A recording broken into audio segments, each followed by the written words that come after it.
Alright guys, if you have any GM truck, SUV from the 90s, whether it's a OBS, whether it's a S10, Sonoma, we all know you're out here struggling with two things. One are these door pins. I mean, I know GM's cooking us all with that. And honestly, just the hinges in general. I know all my S10 OBS guys are struggling. Even if you change the pins, like my actual hinges are worn out to the point where the door don't close right and air gets through the seals. We struggling.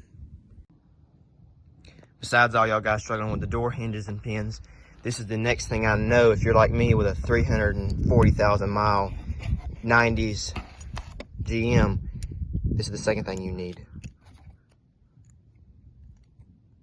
And that is a rag joint, which wears the center rubber bushing. And honestly, this is something all vehicle manufacturers wear out in, especially the trucks with high miles.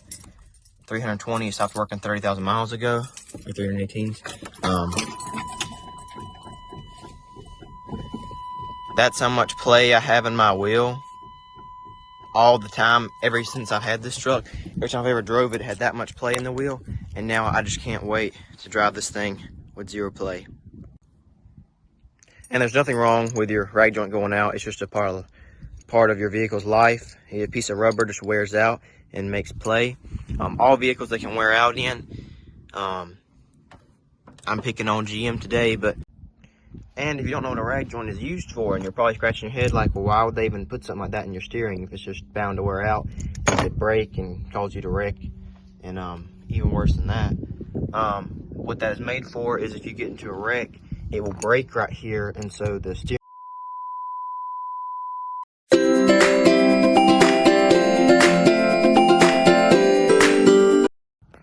Also, I forgot to mention, they now sell, right here, the way this goes on is it bolts on to the steering shaft where them two nuts are, and then this side it clamps on to the spline. They sell just solid metal pieces that don't have the breakable joint in them, so you can swap to a piece that will never wear out unless it was to rust off. But that's up to you. I went back with a rag joint. I hear it can be a nightmare to change rag joint on certain vehicles. The 4Runner is easy because we have to put a rag joint spacer in whenever we do the body lift, and I've seen that seemed easy, and this seems pretty straightforward. All we'll have to do is take the bolt right here, unbolt it, slide off the shaft. The whole shaft will pull in some to the cab, and then we can unbolt the rag joint from it. All right, guys, I took this ratchet with that extension and took the bolt out of the spline here. Now I just took the pry bar and slid it back some. Alright guys, slight change of plans. And no, it's not that I just had to rush away because a friend had a property fire, but the OEM original rag joint is riveted in. So I'm actually going to have to drill or grind these off. The new one will bolt in. About the same thing we had to do with the coil pack we replaced on it. Alright guys, we're halfway done.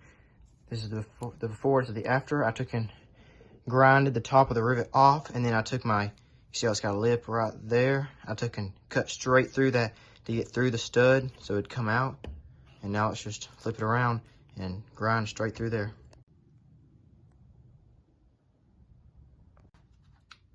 Alright guys, innovation is going crazy right now.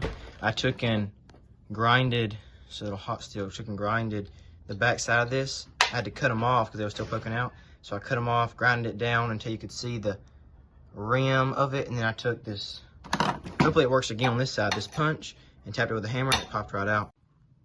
And that is it. Now we can let this out of the vise. Just like that. Alright guys, I had no idea that the old one wasn't going to unbolt, and so the grinding and stuff took time I wasn't expecting. But I really didn't look into any kind of changing this. I just went by previous experience from changing other ones. And but anyway, it was no big deal.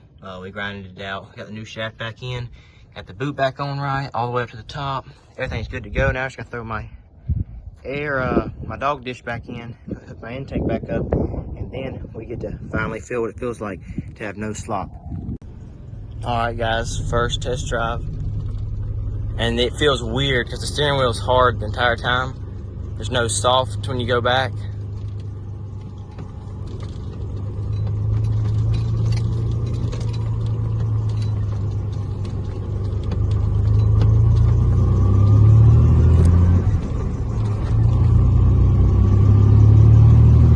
yeah, that's awesome.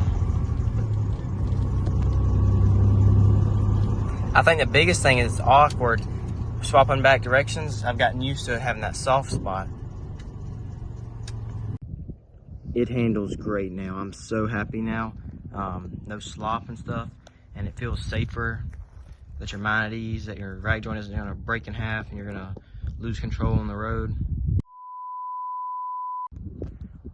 All right, guys, this is the outro. Thank you guys for watching, and I'm super excited to be driving this thing now with zero play in the steering. The whole front ends I redid. I did upper lower control arms, so everything in the front end's new. The brakes, I just put a master cylinder and brake booster in it, so now the brakes feel as good as they ever did. I don't know if you remember when we put the fuel pump in it.